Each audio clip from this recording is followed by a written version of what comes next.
नाशिकमधला भोंदूबाबा अशोक खरात प्रकरणामध्ये रोज धक्कादायक माहिती समोर येते। खरातचे राजकीय मंडळींसोबतचे कनेक्शन सुद्धा आता दिवसागणिक उघड होताना दिसत आहे। आता सोशल मीडियावर खरातच्या लेकीच्या लग्नाची एक पत्रिका व्हायरल होतीये, निमंत्रण पत्रिका व्हायरल होतीये आणि त्याच्यामध्ये जे वराडी आहेत त्यांची नावं आता चर्चेत आलेली आहेत। अनेक राजकीय मंडळींची नावं या खरातच्या लेकीच्या लग्न पत्रिकेवर आहेत। कोणते कोणते हे मंत्री आहेत ते सुद्धा मी तुम्हाला सांगणार आहे आणि अशोक खरातच्या संपर्कामध्ये कशा प्रकारे ही राजकीय मंडळी असायची, अशोक खरातने त्याच्या मोबाईलमध्ये या मंडळींची नावं, राजकीय नेत्यांची नावं कशा प्रकारे कोड वर्ड्सने सेव्ह केली होती, या संदर्भात समोर आलेली सगळी धक्कादायक माहिती मी तुम्हाला या व्हिडिओच्या माध्यमातून सांगणार आहे।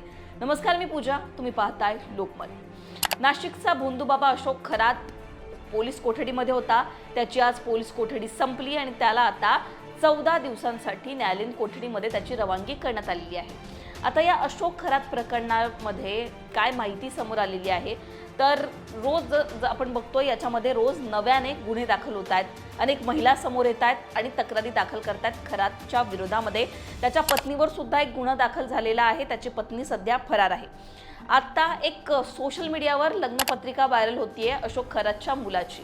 अशोक खरातला एक मुलगा आहे, एक मुलगी आहे। अशोक खरातच्या मुलीचं नाव या आधी सुद्धा चर्चेत आलेलं होतं, कारण त्या मुलीच्या नावावर खरातने अनेक ठिकाणी प्रॉपर्टीज ज्या आहेत, जमीन आहे, त्या जमिनीचे व्यवहार केलेले आहेत। याच खरातची मुलगी आणि एका उपजिल्हाधिकाऱ्याच्या पत्नीची सुद्धा जमीन आहे असं सुद्धा समजलेलं होतं। त्या संदर्भात सुद्धा माहिती समोर आलेली होती। आता जानेवारीमध्ये या खरातच्या लेकीचं लग्न पार पडलं आणि त्याची एक पत्रिका सोशल मीडियावर व्हायरल होतीये। या पत्रिकेमध्ये अनेक बड्या मंत्र्यांची नावं जी आहेत ती प्रमुख पाहुणे, प्रमुख उपस्थिती म्हणून या पत्रिकेमध्ये जे आहे त्यांचा उल्लेख करण्यात आलेला आहे। आता बघा पत्रिकेमध्ये काय दिसतंय तर हळद व मेहंदीचा समारंभ 9 जानेवारी 2026ला, त्या दिवशी शुक्रवार होता। पुढे संगीतचा समारंभ 9 जानेवारी 2026ला आणि त्या दिवशी लग्न सुद्धा असणार आहे। सायंकाळी 5:55ची वेळ तिथे आपल्याला देण्यात आलेली आहे। आता या पत्रिकेमध्ये आता सध्या ही व्हायरल पत्रिका, ही पत्रिका खरातच्या लेकीचीच आहे का? पण ज्या प्रकारे अनेक माध्यमांनी ही पत्रिका चालवलेली आहे, या पत्रिकेवर राजकीय नेत्यांच्या सुद्धा प्रतिक्रिया आलेल्या आहेत, त्यावरून तुम्हाला आम्ही पत्रिका दाखवत आहोत। आता या पत्रिकेवर प्रमुख पाहुणे म्हणून कुणाकुणाची नावं आहेत बघा। सगळ्यात महत्त्वाचं पहिलं नाव उपमुख्यमंत्री एकनाथ शिंदे यांचं आहे। दुसरं नाव चंद्रकांत पाटील, कॅबिनेट मंत्री, त्यांचं नाव आहे। तिसरं नाव आशिष शेलार, जे सुद्धा कॅबिनेट मंत्री आहेत। चौथं नाव रुपाली चाकणकर, ज्यांना राजीनामा द्यावा लागलेला आहे आपल्या महिला आयोगाच्या पदाचा आणि राष्ट्रवादीच्या महिला प्रदेशाध्यक्ष पदाचा, त्या रुपाली चाकणकरांचं नाव आहे। त्यानंतर चौथं नाव मिलिंद नार्वेकर, जे शिवसेना उद्धव ठाकरेंच्या पक्षाचे जर आपण बघितलं तर आमदार आहेत। दुसरीकडे आपण जर बघितलं तर दीपक केसरकर यांचं सुद्धा नाव आहे, जे सुद्धा आपण बघितलं तर आमदार आहेत, माजी शिक्षण मंत्री आहेत, शिंदेच्या शिवसेनेचे आमदार ते आहेत। आता सत्ताधारी असतील त्याचबरोबर विरोधातले हे सगळे मंत्री यांची नावं प्रमुख उपस्थिती म्हणून खरातच्या या सगळ्या लेकीच्या लग्नाच्या पत्रिकेवर आहेत। जसं की आपण बघितलं हे जेवढे मंत्री आहेत ज्यांची नावं आहेत 2, 3, 6 मंत्र्यांची ही नावं आहेत आणि यांचे फोटो सुद्धा व्हायरल झालेले आहेत सोशल मीडियावर। जर आपण बघितलं तर एकनाथ शिंदेंसोबत ज्या प्रकारे खरातच्या ईशान्येश्वर मंदिरामध्ये एकनाथ शिंदे, दीपक केसरकर यांनी पूजा केलेली होती, ते व्हिडिओ व्हायरल झालेले होते, फोटो व्हायरल झालेत। दीपक केसरकरांसोबतचे खरातचे फोटो अनेक व्हायरल झालेले आहेत।